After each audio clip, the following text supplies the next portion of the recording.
Hello everyone, hope you all are doing well. അപ്പം ഇന്ന് നമ്മൾ ഡിസ്കസ് ചെയ്യാൻ പോകുന്നത് അമേരിക്കൻ ഡ്രാമയിലെ 5th ബ്ലോക്ക് ആയിട്ടുള്ള അബ്സർഡ് ഡ്രാമ എന്നുള്ള ഈ ഒരു യൂണിറ്റ് ആണ്. സോ ഇതിൽ നമുക്ക് മെയിനായിട്ട് കവർ ചെയ്യാനുള്ളത് 4 ഏരിയാസ് ആണ്. അതിൽ ഫസ്റ്റ് വരുന്നത് the idea of the absurd ഡ്രാമയാണ്. അപ്പോൾ ഈ ഒരു ഏരിയയിൽ നമുക്ക് എന്താണ് അബ്സർഡ് ഡ്രാമ എന്താണ് എന്നുള്ളതിനെ കുറിച്ചിട്ടുള്ളൊരു ഐഡിയ ലഭിക്കുന്നതാണ്. Then absurd drama and techniques, absurd ഡ്രാമയിലെ ടെക്നിക്സുകൾ ഡിസ്കസ് ചെയ്യുന്നുണ്ട്. Then Edward Albee's who's afraid, Virginia Woolf contextualizing text. അപ്പോൾ ഇതിൽ പറയുന്നത് അബ്സർഡ് ഡ്രാമയുടെ എക്സാമ്പിൾ ആയിട്ടുള്ള എഡ്വേർഡ് ആൽബയുടെ who's afraid of Virginia Woolf എന്നുള്ള ആ ഒരു ടെക്സ്റ്റ് ആണ്. സോ ദെൻ നെക്സ്റ്റ് എന്താണ് ഈ ഒരു ടെക്സ്റ്റിലുള്ള ഈ ഒരു വർക്കിലുള്ള അബ്സർഡ് എലമെന്റ്സും നമ്മൾ ഇതിൽ ഡിസ്കസ് ചെയ്യുന്നതായിരിക്കും. സോ ഇത്രയും ഏരിയാസ് ആണ് നമുക്ക് ഈ ഒരു ബ്ലോക്കിൽ നമുക്ക് കവർ ചെയ്യാനുള്ളത്. So let's go through the next slide. So എന്താണ് അബ്സർഡ് ഡ്രാമ എന്ന് നമ്മൾ പഠിക്കുന്നതിന് മുമ്പ് അതിന്റെ ചെറിയൊരു ഷോർട്ട് ഹിസ്റ്ററി നമുക്ക് ഡിസ്കസ് ചെയ്യാം. So absurd drama or theatre of absurd എന്ന് പറയുന്ന സമയത്ത് ഈ ഒരു ആർട്ട് ഫോം എമേർജ് ചെയ്തിട്ടുള്ളത് 1915 and 1916 ആ ഒരു കാലയളവിലാണ്. തിയേറ്റർ ഓഫ് അബ്സർഡ് എന്നുള്ള ആ ഒരു ആർട്ട് ഫോം മെയിനായിട്ടും ഫോക്കസ് ചെയ്യുന്നത് നമ്മുടെ ലൈഫിലുള്ള അർത്ഥശൂന്യമായിട്ടുള്ള കാര്യങ്ങളെയാണ് കൂടുതലായിട്ടും ഈ ഒരു തിയേറ്റർ ഓഫ് അബ്സർഡ് എന്നുള്ള ഈ ഒരു ആർട്ട് ഫോം ഉദ്ദേശിക്കുന്നത്. ഫോർ എക്സാമ്പിൾ നമ്മൾ പലപ്പോഴും റിലീജിയസ് ഫ്രെയിം സെറ്റിൻ്റെ ഉള്ളിലല്ലാതെ നമ്മുടെ ലൈഫിനെ കുറിച്ച് ചിന്തിക്കുന്ന സമയത്ത് പലപ്പോഴും നമുക്ക് ഒരു അർത്ഥമില്ലായ്മ പലപ്പോഴും ഫീൽ ചെയ്യും. എന്തിനാണ് ജീവിതം കൊണ്ട് എന്താണ് നേട്ടം, അങ്ങനെയുള്ള പല കാര്യങ്ങളും പല സമയത്തും നമുക്ക് തോന്നാറുണ്ട്. സോ അത്തരത്തിലുള്ള ലൈഫിലെ മീനിങ്ലെസ് ആയിട്ടുള്ള അർത്ഥമില്ലായ്മയാണ് ഈ ഒരു ആർട്ട് ഫോം മെയിനായിട്ട് ഫോക്കസ് ചെയ്യുന്നത്. ഇത്തരത്തിലുള്ള അബ്സർഡ് ഡ്രാമയുടെ കീ ഫീച്ചറായിട്ടുള്ള പറയുന്നത് ലാക്ക് ഓഫ് ക്ലിയർ പ്ലോട്ടാണ്. അത്തരത്തിലുള്ള അബ്സർഡ് ഡ്രാമകളിലുള്ള പ്ലോട്ട് എന്ന് പറയുന്നത് ഒരു ക്ലിയർ അല്ലാത്ത ഒരു വ്യക്തമല്ലാത്ത വേയിൽ പോകുന്ന രീതിയിലുള്ള ഒരു പ്ലോട്ടായിരിക്കും. അതെന്താണ് സംഭവിക്കുന്നത് എന്ന് ഓഡിയൻസിന് വ്യക്തമായിട്ട് മനസ്സിലാവില്ല. മാത്രമല്ല പല കാര്യങ്ങളും ആവർത്തിച്ചുകൊണ്ട് വെയിറ്റിംഗ് ഫോർ ഗോദോ എന്ന് പറയുന്ന ആ ഒരു വർക്ക് എന്ന് പറയുന്നത് ഈ ഒരു അബ്സർഡ് ഡ്രാമയിലെ വളരെ ക്ലിയർ കട്ടായിട്ടുള്ള ഒരു എക്സാമ്പിളാണ്. കാരണം അതിൽ ഒരുപാട് ഗോദോയെ വെയിറ്റ് ചെയ്ത് നിൽക്കുന്നുണ്ട്. അവർ സംസാരിക്കുന്ന ആ ക്യാരക്ടേഴ്സ് റിപ്പീറ്റ് ചെയ്യുന്നുണ്ട്. അവരുടെ ഡയലോഗ്സ് പറഞ്ഞത് തന്നെയാണ് വീണ്ടും വീണ്ടും പറഞ്ഞത്. അത്തരത്തിലുള്ള ഒരു ഓഡിയൻസിന് ക്ലിയർ ആയിട്ടുള്ള ഐഡിയ കൊടുക്കാത്ത രീതിയിൽ റിപ്പീറ്റ് ചെയ്ത് വരുന്ന മീനിങ്ലെസ് ആയിട്ടുള്ള പ്ലോട്ട്, അതുപോലെ തന്നെ ഡയലോഗ്സ് ആണ് ഈ ഒരു അബ്സർഡ് ഡ്രാമയിൽ കൂടുതലായിട്ട് ഉണ്ടാകുന്നത്. മാത്രമല്ല നമ്മൾ ഏതൊരു ആർട്ട് ഫോം സ്റ്റാർട്ട് ചെയ്യുകയാണെങ്കിലും അതിനൊരു മിഡിൽ ഉണ്ടാവും, ഒരു ഇൻട്രൊഡക്ഷൻ, ഒരു സ്റ്റാർട്ടിങ് ഉണ്ടാവും, പിന്നെ ഒരു ബോഡി ഉണ്ട്, ഒരു മിഡിൽ ഉണ്ടാവും, പിന്നെ ഒരു കൺക്ലൂഷൻ ഉണ്ടാവും. പക്ഷെ അത്തരത്തിൽ ഈ ഒരു അബ്സർഡ് ഡ്രാമയ്ക്ക് ഇത്തരത്തിലുള്ള ഒരു സ്റ്റാർട്ടിങ്ങോ ഒരു മിഡിലോ ഒരു എൻഡിങ്ങോ ഉണ്ടാവില്ല. മാത്രമല്ല ക്യാരക്ടേഴ്സ് എന്ന് പറയുന്നത് ലോജിക്കലായിട്ടുള്ള രീതിയിലുള്ള ബിഹേവിയർ ആയിരിക്കില്ല ഇതിലുള്ള ക്യാരക്ടേഴ്സിന് ഉണ്ടാവുന്നത്. മാത്രമല്ല അവർ ചെയ്യുന്ന കാര്യങ്ങൾ ഒരിക്കലും ഒരു ലോജിക്കലായിട്ടുള്ള കാര്യങ്ങളായിരിക്കില്ല. നമ്മൾ ഓഡിയൻസ് ചിന്തിക്കുന്ന സമയത്ത് യാതൊരു തരത്തിലുള്ള ഒരു ലോജിക്കലായിട്ടുള്ള കാര്യങ്ങളായിരിക്കില്ല അതിലുള്ള ക്യാരക്ടേഴ്സ് ചെയ്തുകൊണ്ടിരിക്കുന്നത്. അവരുടെ കോൺവെർസേഷണൽ സ്റ്റൈല്, അവർ ചെയ്യുന്ന കാര്യങ്ങളൊക്കെ ഇല്ലോജിക്കലായിരിക്കും.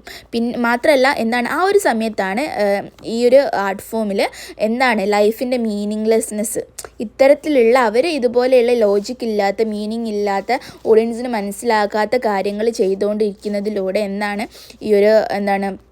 ഈ ഒരു വർക്ക് റേസ് ചെയ്യുന്ന ക്വസ്റ്റ്യൻ എന്ന് പറയുന്നത് എന്താണെന്ന് വെച്ചാൽ ലൈഫിലെ മീനിങ്ലെസ്നെസ്, അർത്ഥശൂന്യമായിട്ടുള്ള ലൈഫിനെയാണ് ഈ ഒരു രീതിയിലുള്ള ഈ ഒരു സ്റ്റൈൽ ഓഫ് ആക്ടിങ് നമ്മുടെ മുമ്പിൽ ലൈഫിലെ അർത്ഥശൂന്യതയാണ് വരച്ചു കാട്ടുന്നത്.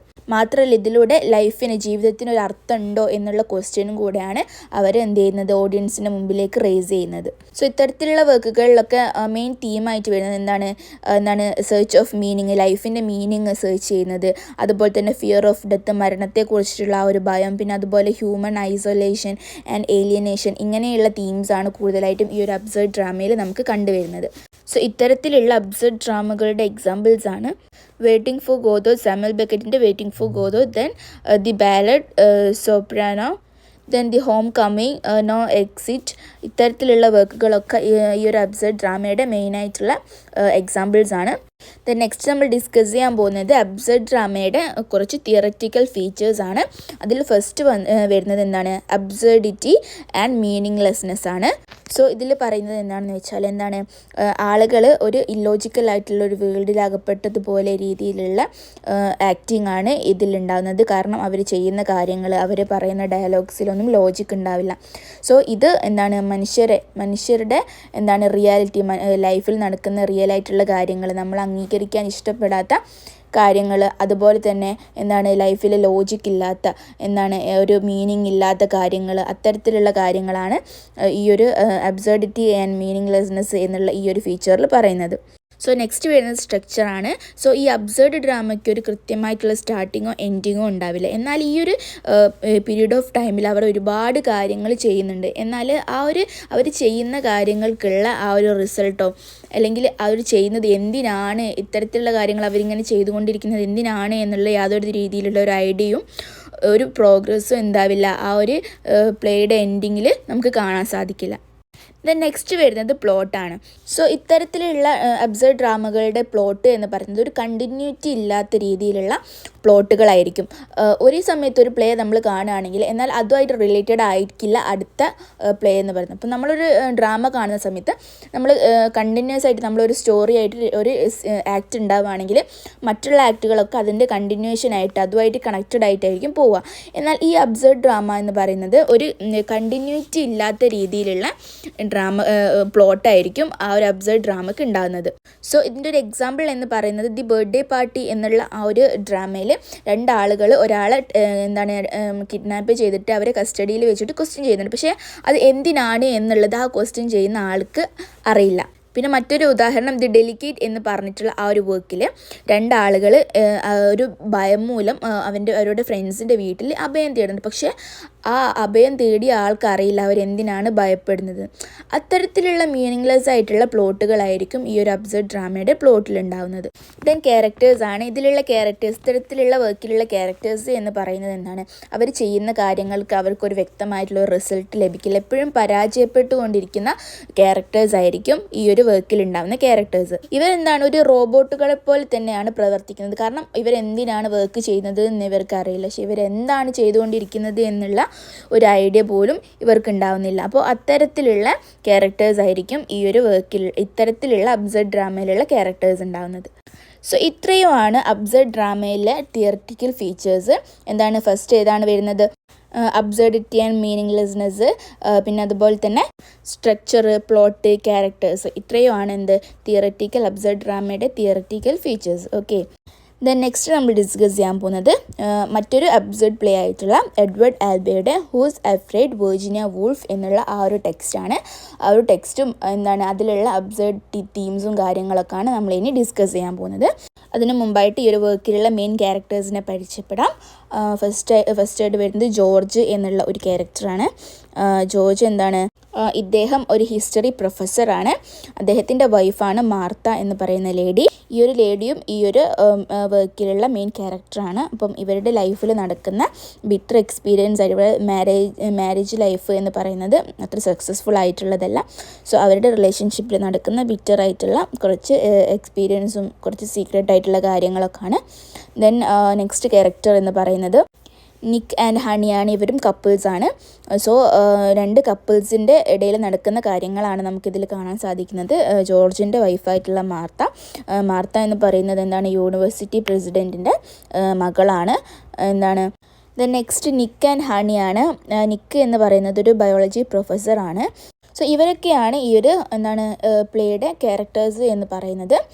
ആരൊക്കെയാണ്? ജോർജ്, മാർത്ത, ജോർജിൻ്റെ വൈഫാണ് മാർത്ത, അതുപോലെ തന്നെ നിക്ക് ആൻഡ് ഹണി, അവരും കപ്പിൾസാണ്. സോ നമുക്കിതിൻ്റെ ഒരു ഓവർവ്യൂ, ഈ ഒരു പ്ലോട്ടിൻ്റെ ഓവർവ്യൂ നമുക്ക് ചെക്ക് ചെയ്യാം. സോ ഈ ഒരു പ്ലേയുടെ സെറ്റിംഗ് എന്ന് പറയുന്നത് ജോർജിൻ്റെ ഹൗസാണ്.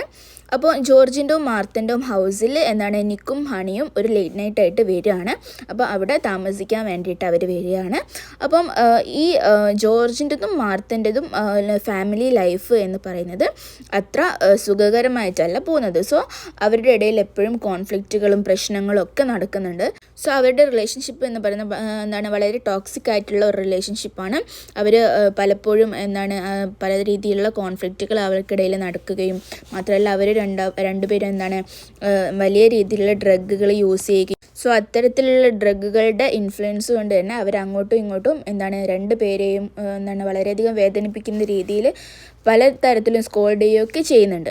പക്ഷേ എന്നാൽ മറ്റുള്ള ആളുകളുടെ മുമ്പിൽ ഇവരെന്താണ് വലിയ രീതിയിൽ എന്താണ് നല്ലൊരു ഗുഡ് ഇമേജ് അവരുടെ ഇടയിൽ യാതൊരു തരത്തിലുള്ള പ്രശ്നങ്ങളും ഇല്ലാത്ത രീതിയിൽ അവരെപ്പോഴും അവരുടെ റിലേഷൻഷിപ്പ് മേക്കപ്പ് ചെയ്തുകൊണ്ടിരിക്കും. കാരണം എന്നാൽ അവർ റിയാലിറ്റിയിൽ വരികയാണെങ്കിൽ അവരെപ്പോഴും എന്താണ് അവരുടെ ഇടയിൽ എന്താണ് കോൺഫ്ലിക്റ്റുകളും സ്വരച്ചേർച്ചകളും പ്രശ്നങ്ങളൊക്കെ ഉണ്ട്.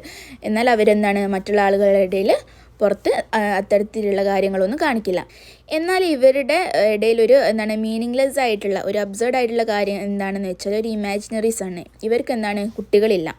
സോ അവരെന്താണ് അവരുടെ ലൈഫിൽ ഒരു ഇമാജിനറി ആയിട്ടുള്ള ഒരു സണ്ണിനെ കൊണ്ടുവരികയും അത്തരത്തിലുള്ള ഒരു ആളുണ്ട് എന്ന് അവർ സങ്കല്പിക്കുകയും ആ ഒരു സാങ്കല്പികമായിട്ടുള്ള ഒരു വേൾഡിലാണ് അവർ താമസിക്കുന്നത്. കാരണം എന്താണ് അവരുടെ ഡിപ്രഷന് അതുപോലെ തന്നെ ലൈഫിലുണ്ടാകുന്ന പ്രശ്നങ്ങളൊക്കെ ഒന്ന് ബാലൻസ് ചെയ്യാൻ വേണ്ടിയിട്ട് അവർക്ക് ഒരു ഇമാജിനറി സണ്ണുള്ളതായിട്ടും അവൻ്റെ പല കാര്യങ്ങളായിട്ടും അങ്ങനെ അവർ ഒരു ഇമാജിനറി വേൾഡിലാണ് താമസിച്ചുകൊണ്ടിരിക്കുന്നത്. സോ അത്തരത്തിലുള്ള ഇവരുടെ ലൈഫിലാണ് നമ്മുടെ നിക്കും ഹണിയും ഒരു നൈറ്റിൽ അവരുടെ വീട്ടിലെത്തുന്നത്. സോ ആ ഒരു സമയത്ത് ഇവരുടെ ഇമാജിനറി വേൾഡിലും അതുപോലെ തന്നെ വേൾഡിനെ കുറിച്ചും അല്ലാതെ അവരുടെ ഫേക്ക് സൺ എന്നുള്ള ആ ഒരു ക്രിയേഷനെ കുറിച്ചിട്ടും അതുപോലെ തന്നെ ഇവരുടെ ലൈഫിൽ ഉണ്ടാകുന്ന സ്വരച്ചേർച്ചകളെ കുറിച്ചിട്ടും കോൺഫ്ലിക്റ്റുകളെ അതുവരെ ആരുടെ മുമ്പിൽ അവരത് എക്സ്പ്രസ് ചെയ്യാതെ കൊണ്ടു നടന്നിട്ടുള്ള ഇത്തരത്തിലുള്ള കാര്യങ്ങളൊക്കെ ഒരു രാത്രിയിൽ നിക്ക് ഹണി എന്നുള്ള ആ ഒരു ക്യാരക്ടേഴ്സ് അവർ മനസ്സിലാക്കുകയും ചെയ്യുന്നതാണ് ഈ ഒരു പ്ലേയുടെ ഓവറോൾ പ്ലോട്ട് എന്ന് പറയുന്നത്. സോ ഇതിൻ്റെ മെയിൻ റീസൺ എന്ന് പറയുന്നത് ഈ ഒരു പ്ലേയുടെ ടൈറ്റിൽ നമ്മൾ പ്രത്യേകമായിട്ട് ശ്രദ്ധിക്കേണ്ടതുണ്ട്. ഈ ഒരു ടൈറ്റിൽ എന്ന് പറയുന്നത് ഹൂസ് അഫ്രൈഡ് വെർജിനിയ വൂൾഫ് എന്നുള്ള ഈ ഒരു ടൈറ്റിലാണ്. സോ ഇത് വളരെയധികം മീനിങ് ആയിട്ടുള്ള ഒരു ടൈറ്റിലാണ്. Who's afraid of the big bad wolf എന്നുള്ള ആ ഒരു ടേം എഡ്വേർഡ് ആൽബി മാറ്റിയിട്ട് who's afraid of Virginia Woolf എന്നുള്ള ആ ഒരു ടേം അവിടെ റീപ്ലേസ് ചെയ്തതാണ്. അതിൻ്റെ മീനിങ് എന്ന് പറയുന്നത് വെർജീനിയ വൂൾഫ് എന്ന് പറയുന്നത് റെപ്രസെൻറ്റ് ചെയ്യുന്നത് ഇൻ്റലക്ച്വൽ ഹോണസ്റ്റി അതുപോലെ തന്നെ ഇമോഷണൽ ഡെപ്ത് എക്സ്റ്റൻഷ്യൽ ട്രൂത്ത് എന്നിങ്ങനെയുള്ള കാര്യങ്ങളാണ്. എന്നാൽ ഈ ഒരു പ്ലേയിൽ നമുക്ക് കാണാൻ സാധിക്കുന്നത് ഈ ഒരു ജോർജ് ആൻഡ് മാത്ത എന്നുള്ള ഈ ഒരു കപ്പിൾസ് അവരൊരു ഇല്യൂഷൻ വേൾഡിലാണ് ജീവിക്കുന്നത്. ഇല്ലാത്ത സണ്ണിനുണ്ട് എന്ന് കരുതുന്നത്, അതുപോലെ തന്നെ അവരുടെ ഇടയിലുള്ള പ്രശ്നങ്ങൾ മറ്റുള്ള ആളുകളുടെ മുമ്പിൽ മേക്കപ്പ് ചെയ്ത് കൊണ്ട് നടക്കുന്നത്, ഇത്തരത്തിലുള്ള കാര്യങ്ങൾ ഇതിൽ നമുക്ക് കാണാൻ സാധിക്കുന്നത് ലൈഫിലുള്ള ബിറ്ററായിട്ടുള്ള ഹാർഷായിട്ടുള്ള റിയാലിറ്റീനെ അംഗീകരിക്കാൻ അത് പുറത്ത് കാണിക്കാനുള്ളൊരു ഭയം. ഓക്കെ, അത്തരത്തിലുള്ള ഒരു ഫിയറാണ് നമുക്കിതിൽ കാണാൻ സാധിക്കുന്നത്. സോ ലൈഫ് എന്ന് പറയുന്നത് എപ്പോഴും സ്ട്രഗിളിങ് അതുപോലെ തന്നെ ഹാർഷായിട്ടുള്ള ബിറ്ററായിട്ടുള്ള സിറ്റുവേഷൻസ് ഒക്കെ നിറഞ്ഞിട്ടുള്ളതാണ്. സോ അത്തരത്തിലുള്ള കാര്യങ്ങൾ അംഗീകരിക്കാൻ ആ ഒരു അത്തരത്തിലുള്ള ട്രൂത്തും റിയാലിറ്റിയും ഫേസ് ചെയ്യാനുള്ള ഒരു ഫിയർ. സോ ഇതാണ് ഓഥർ ഈ ഒരു ടൈറ്റിലൂടെ നമുക്ക് മുമ്പിൽ പോർട്രേറ്റ് ചെയ്ത് കാണിക്കുന്നത്. സോ അതുകൊണ്ട് തന്നെ ലൈഫിലെ റിയാലിറ്റിയെയും അതുപോലെ തന്നെ ബിറ്ററായിട്ടുള്ള കാര്യങ്ങളെയും ഫേസ് ചെയ്യാതെ ഒരു ഇല്യൂഷൻ നിറഞ്ഞിട്ടുള്ള ഒരു ലൈഫിൽ അവർ ജീവിച്ചുകൊണ്ടിരിക്കുകയാണ്. സോ അതെന്തുകൊണ്ടാണ് അത്തരത്തിലുള്ള റിയാലിറ്റിയെ ഫേസ് ചെയ്യാനുള്ള ആ ഒരു ഫിയർ കൊണ്ടാണ്. സോ അതാണ് ഈ ഒരു ടൈറ്റിലിൻ്റെ മെയിനായിട്ടുള്ള തീം എന്ന് പറയുന്നത്. സോ ഈ ഒരു വർക്കിൽ നമുക്കിപ്പോൾ മനസ്സിലാകുന്നുണ്ട് ഈ ഒരു വർക്ക് ഒരു അബ്സർഡ് പ്ലേ ആണ്. കാരണം അവർ മീനിങ്ലെസ് ആയിട്ടുള്ള ഒരു ലൈഫിലാണ്, ഒരു ഇല്യൂഷൻസ് നിറഞ്ഞിട്ടുള്ള ലൈഫിലാണ് ജീവിക്കുന്നത്. അവരെന്തിനാണ് പ്രശ്നങ്ങൾ അവരുടെ ലൈഫിൽ ഉണ്ടാകുന്നത് എന്നുള്ളത് അവർക്കറിയില്ല. സോ അവരൊരു ഇമാജിനറി ആയിട്ടുള്ള ഒരു സണ്ണിനെ ക്രിയേറ്റ് ചെയ്യുന്നുണ്ട്. സോ അതിലുള്ളൊരു ഇല്യൂഷനിലാണ് അവർ ജീവിച്ചുകൊണ്ടിരിക്കുന്നത്. സോ ഇത്തരത്തിലുള്ള കാര്യങ്ങളൊക്കെ ഒരു അബ്സർഡ് പ്ലേയിലുള്ള എലമെൻറ്റ്സ് ആണ്. സോ അതുകൊണ്ട് തന്നെ നമുക്ക് who's afraid of Virginia Woolf എന്നുള്ള ഈ ഒരു വർക്ക് തികച്ചൊരു അബ്സർഡ് പ്ലേ ആയിട്ട് നമുക്ക് കൺസിഡർ ചെയ്യാം. സോ ഈ ഒരു വർക്കിൻ്റെ മെയിൻ തീം എന്ന് പറയുന്നത് marital dysfunction, illusion versus reality, social expectations, power struggle, isolation എന്നിങ്ങനെയുള്ള തീമുകളൊക്കെയാണ്. സോ ഈ ഒരു ഓൾ ചാപ്റ്റേഴ്സ് നിങ്ങൾക്ക് ക്ലിയർ ആയിട്ടുണ്ടെന്ന് വിശ്വസിക്കുന്നു. സോ നിങ്ങൾ എന്ത് ചെയ്യുക, എക്സ്റ്റേണൽ ആയിട്ടുള്ള ലിങ്ക്സ് കളക്ട് ചെയ്തിട്ട് റീഡ് ചെയ്യുക. അതുപോലെ തന്നെ മെറ്റീരിയൽസ് കളക്ട് ചെയ്തിട്ട് റീഡ് ചെയ്യുക. ടെക്സ്റ്റ് ബുക്ക് നന്നായിട്ട് റീഡ് ചെയ്യുക. സോ ഇതിൽ ഞാൻ പറഞ്ഞിട്ടുള്ള അബ്സർഡ് ഡ്രാമകളുടെ എക്സാമ്പിൾസ് ആയിട്ടുള്ള കുറച്ച് വർക്കുകൾ ഞാൻ പറഞ്ഞല്ലോ ഓൾറെഡി. സോ അത്തരത്തിലുള്ള വർക്കുകൾ ഒന്ന് റീഡ് ചെയ്താൽ നിങ്ങൾക്ക് കുറച്ചുകൂടെ അബ്സർഡിറ്റി, അബ്സർഡ് ഡ്രാമ എന്നുള്ള കുറിച്ചൊക്കെ ഒരു കൃത്യമായിട്ടുള്ളൊരു ഒരു ക്ലിയർ ആയിട്ടുള്ളൊരു ഐഡിയ കിട്ടും. So I hope it's clear. Thank U.